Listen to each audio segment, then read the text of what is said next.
আসসালামু আলাইকুম এভরিওয়ান। আসলে আমাদের চতুর্পাশে আল্লাহ তাআলা এমন কিছু জিনিস দিয়েছে যেগুলোকে দেখলে আমাদের উদাহরণস্বরূপ আমাদের মানে চলাফেরা করার দরকার। কারণ গাছ শক্ত যদি হয়, মানুষ সত্য না হলেও গাছ সত্য। গাছের যে আছে ওটা আমরা সকলে জানি।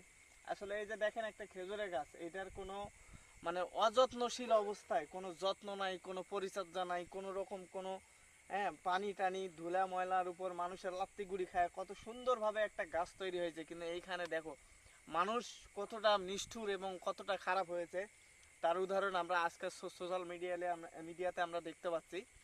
আসলে এদেরকে দেখে আমাদের কিছু যেন শিখার দরকার যে আমাদের আসলে আমাদের জ্ঞানগুলা কেমন হয়েছে, আমরা কেমন মানুষের সাথে আচরণ করতেছি, এই বিষয়গুলো দেখে কিছু শিক্ষণীয় বিষয় আছে।